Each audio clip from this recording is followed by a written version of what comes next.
Training ഒക്കെ നമ്മൾ അവർക്ക് കൊടുത്തിട്ട് അവർ പിറ്റത്തെ മാസം പോയാലോ, അപ്പൊ അത് നഷ്ടല്ലേ എന്ന് കരുതിയിട്ടാണ് പലരും ട്രെയിനിങ് കൊടുക്കാതിരിക്കുകയും ചെയ്യും. പക്ഷെ ആ ഒരു മാസം അവരവിടെ സെയിൽ ചെയ്യണ്ടേ?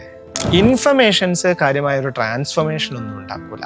നേരെ മറിച്ച് നിങ്ങൾ അനുഭവിച്ച കാര്യം, നിങ്ങൾ പോലും അറിയാതെ നിങ്ങളിൽ ഉണ്ടാക്കിയ ഒരു മാറ്റം.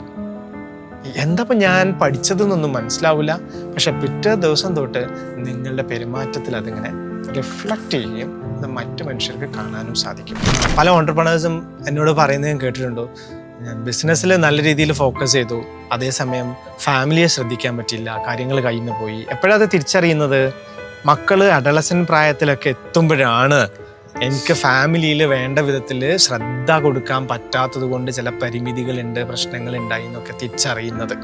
മക്കൾ ചോദിക്കത്രേ, അമ്മ സ്കൂളിൽ കുട്ടികളോട് പെരുമാറുന്ന പോലെയല്ലോ ഞങ്ങളോട് പെരുമാറുന്നത്, ഇവിടെ വന്നു കഴിഞ്ഞാൽ അമ്മയ്ക്ക് എന്താ സംഭവിക്കണത്, എന്തിനാ ഞങ്ങളോട് ഇങ്ങനെ അഗ്രസീവായിട്ട് സംസാരിക്കുന്നത്? അപ്പോൾ അവരെന്നോട് പറയാം, ആ ചോദ്യം ശരിക്കും എന്നെ ചിന്തിപ്പിച്ചു. എനിക്കെന്താ സംഭവിക്കുന്നത് വീട്ടിലെത്തുമ്പോൾ? സാധാരണ ട്രെയിനിങ്ങുകളൊക്കെ എനിക്ക് തോന്നുന്നത് മനുഷ്യന്റെ പോസ്റ്റർ നന്നാക്കുന്നതിലാണ് കൂടുതൽ ഫോക്കസ് ചെയ്യാൻ.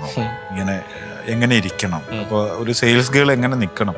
സെയിൽസ് ഗേൾ ഒരു പക്ഷേ കാലിന് മസിൽ പെയിൻ എടുത്തിട്ട് പ്രയാസത്തിലായിരിക്കും ആൾ നിൽക്കുന്നുണ്ടാവും, പക്ഷെ എന്നാലും ആ പോസ്റ്റർ മാറിയാൽ. ഒരു എംപ്ലോയി നിങ്ങളുടെ കൂടെ 12 മാസം നിൽക്കുന്നതാണോ പ്രൊഡക്റ്റീവായിട്ട് എംപ്ലോയി നിങ്ങളുടെ കൂടെ 2 മാസം നിൽക്കുന്നതാണോ നിങ്ങൾക്ക് നല്ലത്? ഇപ്പോൾ എൻ്റർപ്രനർ ആണെങ്കിലും അല്ലെങ്കിൽ ലീഡേഴ്സ് ആണെങ്കിലും ഇവർ കുറേ സ്ട്രഗിളുകളുണ്ട്. അപ്പം നല്ല എൻ്റർപ്രനർ ആയിരിക്കും, പക്ഷെ ഫാമിലിയിലേക്ക് വരുമ്പോഴത്തേക്ക് അതിനെ ബാലൻസ് ചെയ്യാൻ പറ്റാതിരിക്കുന്നവരുണ്ടാവും. അല്ലെങ്കിൽ നല്ലൊരു ഫാമിലി മാൻ ആയിരിക്കും, എന്തൊക്കെയോ ഒരു അർത്ഥത്തിൽ ബിസിനസ്സൊക്കെ സ്റ്റാർട്ട് ചെയ്യും, പക്ഷേ അത് ഫാമിലിയെ കോൺസെൻട്രേറ്റ് ചെയ്തുകൊണ്ട് നിൽക്കുമ്പോൾ ബിസിനസ്സിനെ സ്കെയിലപ്പ് ചെയ്യാൻ പറ്റാത്ത, അല്ലെങ്കിൽ ബിസിനസ്സിനെ ബാലൻസ് ചെയ്യാൻ പറ്റാത്ത ഒരു. അപ്പോൾ ഇവർ കുറേയൊക്കെ എഫേർട്ട് എടുത്തിട്ടുണ്ടാവും, വേണമെങ്കിൽ ഒരുപാട് ട്രെയിനിങ്സുകളൊക്കെ നടത്തിയിട്ടുണ്ടാവും, പുതിയ സിസ്റ്റങ്ങളൊക്കെ ഡെവലപ്പ് ചെയ്തിട്ടുണ്ടാവും, പുതിയ ഓഫീസ് സിസ്റ്റമൊക്കെ കൊണ്ടുവന്നിട്ടുണ്ടാവും.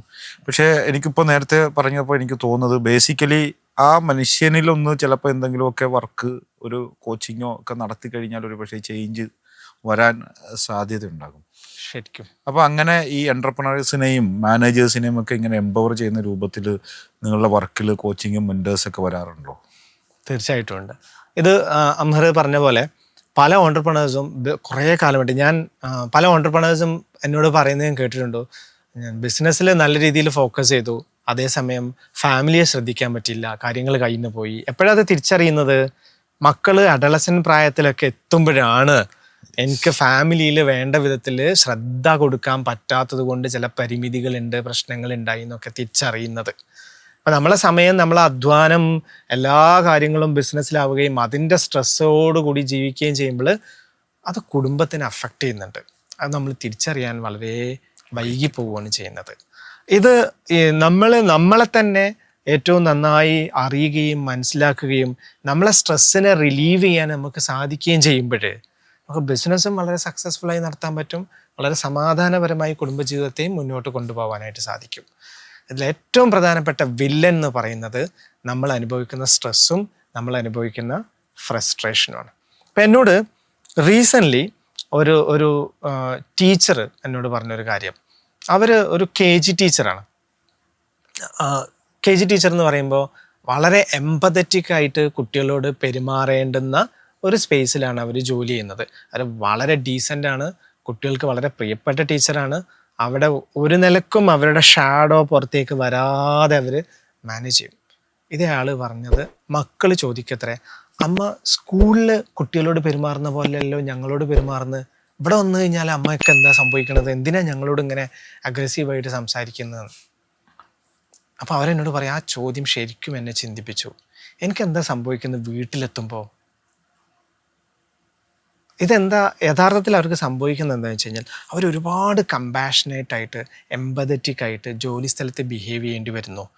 അതോടുകൂടി വീട്ടിലേക്ക് എത്തുന്നതോടുകൂടി ഇവരൊരു ഫറ്റീഗ് ആവണം, എംപതറ്റിക് ഫറ്റീഗാണ് അവർക്ക് ഉണ്ടായിക്കൊണ്ടിരിക്കുന്നത്. അവരുടെ കയ്യിൽ ഇനി ഒന്നുമില്ല കൊടുക്കാൻ, അവർ എനർജി ഡ്രെയിൻഡ് ഔട്ട് ആയിട്ടാണ് വീട്ടിലേക്ക് വരുന്നത്.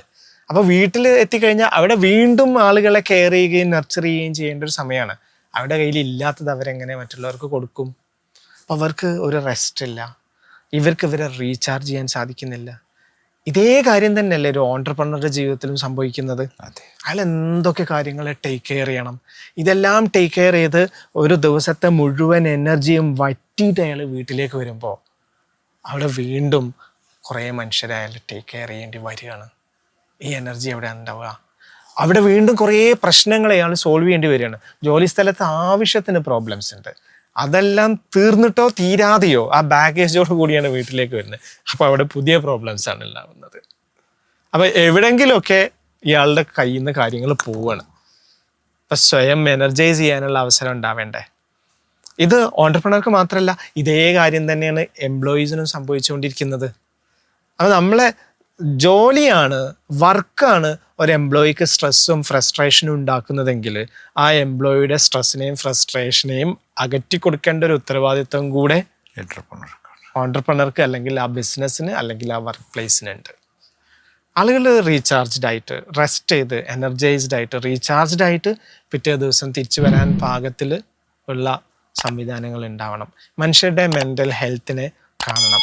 അവർക്ക് റിലാക്സ് ചെയ്യാനുള്ള ഓപ്പർച്യൂണിറ്റീസ് ഉണ്ടാവണം.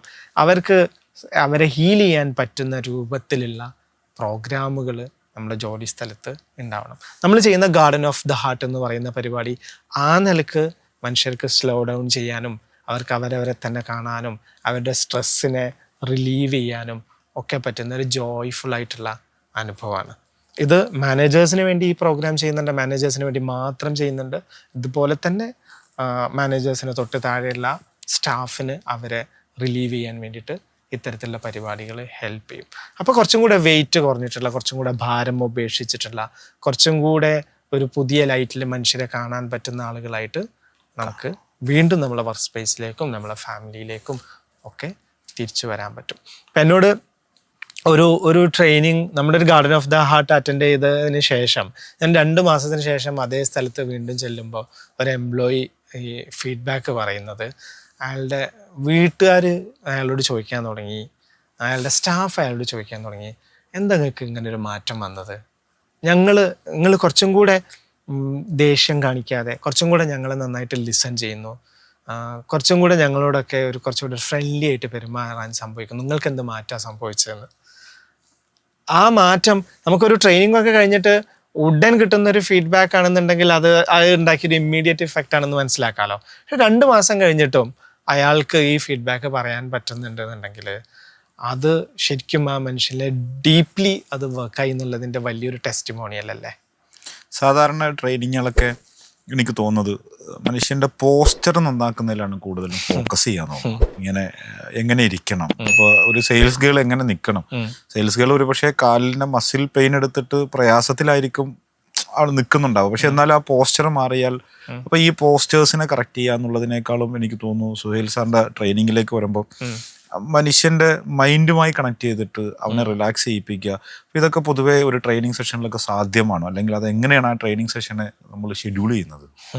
ഞാനത് സാധ്യമാണോ എന്നുള്ളത് പറയുന്നതിന് മുമ്പ് അത് ആവശ്യമാണോ എന്നുള്ളത് ആദ്യം എന്ന് പറയാം. നമ്മൾ ഈ ടെക്സ്റ്റൈൽസുകളിൽ കയറി ചെല്ലുമ്പോഴേ, നമ്മൾ കയറി ചെല്ലുമ്പോൾ നമുക്ക് ഡോറ് തുറന്നു തരാനും നമ്മളെ വെൽക്കം ചെയ്യാനും ഒക്കെ കുറേ പെൺകുട്ടികൾ ഇങ്ങനെ നിൽക്കുന്നത് കണ്ടിട്ടില്ലേ? അവർ ചെയ്യുന്ന എത്ര നല്ല കാര്യമാണ്. പക്ഷെ നമുക്ക് എന്താണ് സെൻസ് ചെയ്യാറുള്ളത് അങ്ങനെ കയറി ചെല്ലുന്ന സമയത്ത്? അവരുടെ ജസ്റ്റേഴ്സ് കാണുമ്പോൾ നമ്മൾ എത്രത്തോളം അത് കംഫർട്ടബിൾ ആവാറുണ്ട്? പേഴ്സണലി എനിക്ക് എന്തോ ഒരു ബുദ്ധിമുട്ട്, ഒരു ഫാൻസി അതിലിങ്ങനെ സെൻസ് ചെയ്യും. എന്തുകൊണ്ടാണ്? അമർ പറഞ്ഞ പോലെ ശ്രദ്ധിക്കുന്നത് മുഴുവനും പോസ്ചറിലാണ്. ഒരു കസ്റ്റമർ വരുമ്പോൾ എങ്ങനെ ചിരിക്കണം, എന്തയാളോട് പറയണം, അതിൽ മാത്രമാണ് ഫോക്കസ് ചെയ്യുന്നത്. അപ്പോൾ ഇത് വളരെ കമ്പാഷനോട് കൂടിയിട്ട് വളരെ വെൽക്കമിങ് ആയിട്ട് ഈ കസ്റ്റമറെ ട്രീറ്റ് ചെയ്യണം. അതിന് നിങ്ങൾ ഈ ജസ്റ്റേഴ്സാണ് കാണിക്കേണ്ടത്, ബിഹേവിയറൽ ടേംസിൽ ഇതാണ് കാണിക്കേണ്ടത് എന്നാണ് അവരെ ട്രെയിൻ ചെയ്തിരിക്കുന്നത്. അത് അവർ കാണിച്ചുകൊണ്ടേയിരിക്കുന്നുണ്ട്. പക്ഷേ അതിലൊരു സുഖക്കുറവ്, അതിലൊരു ഫോർമാലിറ്റി, ഒരു ഫാൻസി ബിഹേവിയർ നമുക്ക് സെൻസ് ചെയ്യുന്നതോട് കൂടി നമ്മൾ അവരോട് കണക്ഷൻ ബിൽഡ് ചെയ്യാൻ നിൽക്കില്ല. നമ്മൾ വേഗം മുന്നോട്ട് പോകും. കൂടുതൽ അവരോട് സംസാരിക്കാനോ അവർ ചോദിക്കുന്ന ചോദ്യത്തിന് നമ്മൾ കൃത്യമായ സാർ എന്താ വേണ്ടതെന്നൊക്കെ ചോദിച്ചു കഴിഞ്ഞാൽ നമ്മൾ കൃത്യമായ ഒരു മറുപടി ഒന്നും അവർക്ക് ആൻസർ പോലും ചെയ്യാതെ നമ്മളങ്ങനെ നടന്നു. എന്തുകൊണ്ടാണ്? നമുക്ക് ഒരു സുഖക്കുറവ് നമ്മളെ ബോഡി അനുഭവിക്കണില്ലേ? അതെ. അത് ആക്ച്വലി അത് എന്തുകൊണ്ടെന്ന് വെച്ച് കഴിഞ്ഞാൽ ഈ ബിഹേവിയറൽ ടേംസിൽ നിന്നാണ് ഇവിടെ നടക്കുന്ന എല്ലാ ട്രെയിനിങ്ങുകളും ഒരു ഗ്രോത്തിൻ്റെ ജേണി തുടങ്ങുന്നത്. ബിഹേവിയർ മാത്രമല്ല നമ്മൾ പരിഗണിക്കേണ്ടത്, നമുക്ക് ഈ ബ്രെയിൻ ഉണ്ട്, നമുക്ക് ഒരു തിങ്ക് ചെയ്യുന്ന ബ്രെയിൻ ഉണ്ട്, നമുക്ക് ഫീൽ ചെയ്യുന്ന ഒരു ഹൃദയമുണ്ട്, ആക്ട് ചെയ്യുന്ന ഒരു ബോഡി ഉണ്ട്, മൂവ് ചെയ്യുന്ന ഒരു ബോഡി ഉണ്ട്. ഇത് മൂന്നിനെയും കാണണം. കുറേ ഇൻഫർമേഷൻസ് ഇങ്ങനെ പവർപോയിന്റ് സ്ലൈഡ് ഇട്ടിട്ട് കാണിക്കുകയും ഒക്കെ ചെയ്തുകൊണ്ട് ഈ ഇൻഫർമേഷൻസ് ഒക്കെ ആൾക്കാർ നോട്ട് പാഡിലൊക്കെ എഴുതിയെടുക്കുന്നുണ്ടാവും. ഇത് ആ നോട്ട് പാഡ് തന്നെ എവിടെയാണ് കൊണ്ടിട്ടത്? എത്ര സമയം ഓർമ്മ ഉണ്ടാവും ഈ കിട്ടിയ ഇൻഫർമേഷൻസ്? ഈ പവർ പോയിന്റ് സ്ലൈഡൊക്കെ ആരെങ്കിലും ഇങ്ങനെ ഓർത്തിരിക്കുമോ? ഇല്ലല്ലോ. ഇൻഫർമേഷൻസ് കാര്യമായൊരു ട്രാൻസ്ഫർമേഷൻ ഒന്നും ഉണ്ടാക്കൂല. നേരെ മറിച്ച് നിങ്ങൾ അനുഭവിച്ച കാര്യം, നിങ്ങൾ പോലും അറിയാതെ നിങ്ങളിൽ ഉണ്ടാക്കിയ ഒരു മാറ്റം. എന്തപ്പം ഞാൻ പഠിച്ചതെന്നൊന്നും മനസ്സിലാവില്ല, പക്ഷെ പിറ്റേ ദിവസം തൊട്ട് നിങ്ങളുടെ പെരുമാറ്റത്തിൽ അതിങ്ങനെ റിഫ്ലക്റ്റ് ചെയ്യുകയും അത് മറ്റു മനുഷ്യർക്ക് കാണാനും സാധിക്കും. അതിന് നിങ്ങളുടെ ട്രെയിനിങ് എക്സ്പീരിയൻഷ്യൽ ആവണം. എക്സ്പീരിയൻഷ്യൽ ആവണം എന്ന് പറയുമ്പോൾ ആൾക്കാർ കരുത് കുറച്ച് ആക്ടിവിറ്റീസ് ഉണ്ടാവണം, അതല്ല നിങ്ങൾ ഉദ്ദേശിച്ച്? അല്ല. ഇവിടെ നടക്കുന്ന ട്രെയിനിങ് എന്താ? ഒരു 4 ആക്ടിവിറ്റീസ്, ഫണ്ണും ഗെയിമും ഒക്കെ കളിക്കും, എന്നിട്ട് ട്രെയിനർ എല്ലാവരെയും വിളിക്കും, വീണ്ടും പവർ പോയിന്റിലേക്ക് തന്നെയാണ് പോകുന്നത്. ആ എക്സ്പീരിയൻസും ഇപ്പം നമ്മൾ ഡിസ്കസ് ചെയ്തുകൊണ്ടിരിക്കുന്ന ലേണിങ്ങും തമ്മിൽ എന്താ ബന്ധം? പ്രത്യേകിച്ച് ബന്ധമൊന്നുമില്ല. ഇനി ബന്ധം ഉണ്ടെങ്കിൽ തന്നെ അത് ട്രെയിനർ എന്താ ചെയ്യുന്നത്? ഇപ്പം നിങ്ങളിപ്പോൾ ചെയ്ത ആ ഗെയിമും അല്ലെങ്കിൽ ആ ആക്ടിവിറ്റിയും ഈ കോണ്ടാക്ട്സും തമ്മിലുള്ള ട്രെയിനറുടെ ഒരു കണക്ഷൻ, ട്രെയിനർ അതിനെങ്ങനെ കണക്ട് ചെയ്തിട്ട് വീണ്ടും പഠിപ്പിച്ചു കൊടുക്കുക തന്നെയാണ് ചെയ്യുന്നത്. റിഫ്ലക്റ്റീവ് പ്രോസസ്സ് ഉണ്ടാവണം ട്രെയിനിങ്ങിന് ശേഷം. ആ അനുഭവത്തെ സ്വന്തം ജീവിതമായിട്ടും സ്വന്തം വർക്കുമായിട്ടൊക്കെ കണക്ട് ചെയ്യാനും, മുമ്പ് നടന്ന കാര്യങ്ങൾ എന്തുകൊണ്ട് ഞാൻ അങ്ങനെ ചെയ്തു, ഇതിൽ നിന്ന് എന്ത് പുതിയ ലേണിംഗ് ആണ് എനിക്ക് ഉണ്ടാവുന്നത്, നാളെ തൊട്ട് ഞാൻ എന്ത് ചേഞ്ചാണ് എൻ്റെ വർക്കിലും എൻ്റെ ജീവിതത്തിലും കൊണ്ടുവരാൻ പോണതെന്നും ആൾക്കാർക്ക് ഇങ്ങനെ ആലോചിക്കാനും അതിനെ മുൻവിധികളില്ലാതെ ഷെയർ ചെയ്യാനും കേൾക്കാനും അപ്രീഷിയേറ്റ് ചെയ്യാനും ഒക്കെ പറ്റുന്ന രൂപത്തിലുള്ള ട്രെയിനിങ് ആണ് ഉണ്ടാവേണ്ടത്. അതിങ്ങനെ ശബ്ദകോലാഹലം ഉണ്ടാക്കുന്ന ട്രെയിനിങ് അല്ല കേട്ടോ. അത് ശബ്ദകോലാഹലം എന്നുള്ളതും അല്ല, അവിടെ ഇരിക്കുന്ന ആൾക്കാർക്ക് കുറ്റബോധം ഉണ്ടാക്കുന്ന കുറേ ചോദ്യങ്ങളും, എന്നിട്ട് ഒരു ലോഡായിട്ടൊക്കെ ആയിരിക്കും പോവാ. ട്രെയിനിങ് കഴിയുമ്പോഴത്തേക്ക് ലോഡായിട്ട് പോയിട്ട് എന്നാൽ ഈ ലോഡ് നാളെ മുതൽ ഞാൻ തകർക്കും എന്നൊക്കെ വെച്ച് 1 or 2, 3 ഡേയ്സിൽ പെർഫോമൻസ് ഒക്കെ വരുമ്പോൾ മാനേജേഴ്സ് വിചാരിക്കും ട്രെയിനിങ്ങിൽ പോയതിൻ്റെ ഇമ്പാക്റ്റാണ്. പക്ഷെ ഒരു 5 ഡേയ്സ് കഴിയുമ്പോൾ വീണ്ടും ബാക്ക് ടു നോർമലിലേക്ക് പോകുമ്പോഴത്തേക്ക് പഴയ സംഗതികൾ തന്നെ വരും. അപ്പോൾ അതിൽ ഈ പൊതുവെ മാനേജേഴ്സൊക്കെ പറയാറുണ്ട്, അങ്ങനെ ഇപ്പോൾ ഞങ്ങൾ ഇത്രയും ട്രെയിനിങ് ഒക്കെ നടത്തിയാൽ ട്രെയിനിങ് ഭയങ്കര എക്സ്പെൻസീവാണ്, ഞങ്ങളെ സ്റ്റാഫ് ചിലപ്പോൾ 1 വർഷം കഴിഞ്ഞിട്ട് പോകും, അവർ ഞങ്ങളെ കൂടെ ഉണ്ടാവും എന്നറിയില്ല. അപ്പോൾ കുറച്ച് ആൾക്കാരെ സെലക്ട് ചെയ്തിട്ടുണ്ടാവും, ഇവരെ മാത്രം ട്രെയിനിങ്ങിന് വിടും, ബാക്കിയുള്ള പീപ്പിളിനെ അവരിങ്ങനെ അവിടെ തന്നെ നിലനിർത്തിയിട്ട് ഇവർ ചിലപ്പോൾ പോകാനുള്ളവരാണ് എന്നുള്ള രീതിയിലേക്കൊക്കെ വരാറുണ്ട്. അപ്പോൾ അവരോടൊക്കെ എന്തായിരിക്കും നമുക്ക് പറയാനുണ്ടാവും? സ്റ്റാഫ് ട്രെയിനിങ് ഒക്കെ നമ്മൾ അവർക്ക് കൊടുത്തിട്ട് അവർ പിറ്റത്തെ മാസം പോയാലോ, അപ്പൊ അത് നഷ്ടല്ലേ എന്ന് കരുതിയിട്ടാണ് പലരും ട്രെയിനിങ് കൊടുക്കാതിരിക്കുകയും ചെയ്യും. പക്ഷെ ആ 1 മാസം അവരവിടെ സെയിൽ ചെയ്യണ്ടേ? ആ 1 മാസം അവർ സെയിൽ ചെയ്യണം, അതൊരു കാര്യം. മറ്റൊരു കാര്യം എന്താ പറയാ, നിങ്ങൾ അവർക്ക് ട്രെയിനിങ് കൊടുക്കാതിരിക്കുകയും അവര് നിങ്ങളുടെ കൂടെ കുറെ കാലം നിൽക്കുകയാണെങ്കിലോ ട്രാജഡി ആയിരിക്കും. നിങ്ങൾ ട്രെയിനിങ് കൊടുത്തു, 2 മാസം നിന്നു, അംഹർ പറഞ്ഞ പോലെ 2 മാസം അവർ പ്രൊഡക്റ്റീവായി വർക്ക് ചെയ്തില്ലേ? പ്രൊഡക്റ്റീവ് അല്ലാതെ ഒരു എംപ്ലോയി നിങ്ങളുടെ കൂടെ 12 മാസം നിൽക്കുന്നതാണോ പ്രൊഡക്റ്റീവായിട്ട് എംപ്ലോയി നിങ്ങളുടെ കൂടെ 2 മാസം നിൽക്കുന്നതാണോ നിങ്ങൾക്ക് നല്ലത്? ഇനി മറ്റൊന്ന്, എല്ലാവരും ഇങ്ങനെ ആലോചിച്ചാൽ ഇവൻ പോയി പോകുമെന്ന് കരുതിയിട്ട് ഒരു കമ്പനിയും ആർക്കും ട്രെയിനിങ് കൊടുക്കാതിരുന്നു കഴിഞ്ഞാൽ നിങ്ങൾ എവിടെ നിന്നാണ് പുതിയ ഹയറിങ് നടത്തുന്നത്? ഈ മാർക്കറ്റിൽ നിന്ന് തന്നെയല്ലേ. എല്ലാവരും അവരുടെ എംപ്ലോയീസിനെ നല്ല രീതിയിൽ ട്രെയിൻ ചെയ്യുകയാണെങ്കിൽ നമുക്ക് ഈ ട്രെയിൻ ചെയ്യപ്പെട്ട റിസോഴ്സിനല്ലേ മാർക്കറ്റിൽ നിന്ന് കിട്ടുന്നത്. തീർച്ചയായിട്ടും ട്രെയിനിങ് എക്സ്പെൻസീവ് ആണ്, നല്ല പേയ്മെൻ്റ് ഒക്കെ കൊടുക്കേണ്ടി വരും, അല്ലാതെ ഒന്നും ട്രെയിനിങ് ചെയ്യാനാവില്ല. പക്ഷേ നിങ്ങളുടെ എംപ്ലോയീസിനെ ട്രെയിൻ ചെയ്യാതിരിക്കുന്നതാണ് ഏറ്റവും കൂടുതൽ എക്സ്പെൻസ് ഉണ്ടാക്കുക.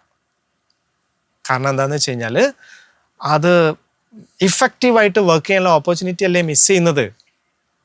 ട്രെയിൻഡ് അല്ലാത്ത, കപ്പാസിറ്റി ഇല്ലാത്ത ഒരു സ്റ്റാഫ് നിങ്ങളുടെ ബിസിനസ്സിന് ഉണ്ടാക്കുന്ന ലോസ് എത്ര വലുതായിരിക്കുന്നേ. എത്ര അവസരങ്ങളായിരിക്കും അയാൾ മിസ് ചെയ്യുന്നത്, എത്ര കസ്റ്റമറെ ആയിരിക്കും അയാൾ സാറ്റിസ്ഫൈഡ് അല്ലാതെ തിരിച്ചയക്കുന്നത്. അതിലൂടെ ഉണ്ടാകുന്ന ലോസിനെ നിങ്ങൾ കാണുന്നുണ്ടോ? ആ ലോസിന് ആർക്കും കാണാൻ സാധിക്കില്ല. ഈ ട്രെയിനിങ്ങിന് ചെലവഴിക്കുന്ന പൈസ അത് കാണാൻ സാധിക്കും. അതൊരു ഗ്രോത്ത് മൈൻഡ് സെറ്റ് ഇല്ലാത്തതിൻ്റെ കുഴപ്പമാണ്. നമ്മൾ വളരെ ഫിക്സ്ഡ് മൈൻഡ് സെറ്റിൽ പോയി പോകുമോ എന്നുള്ള പേടി, നഷ്ടം വരുമോ എന്നുള്ള പേടിയിൽ നിന്ന് ബിസിനസ് ചെയ്യുന്നതിൻ്റെ കുഴപ്പമാണ്. കാര്യങ്ങൾ നമ്മളെ കൺട്രോളിലാക്കണം എന്നുള്ള ദുർവാശി കൊണ്ട് സംഭവിക്കുന്നതാണ്. അത് ഒരു നഷ്ടത്തിലേക്ക് മാത്രമേ നമ്മളെ കൊണ്ടെത്തിക്കുകയുള്ളൂ. ATBC, Profit with Purpose, Prosperity for All.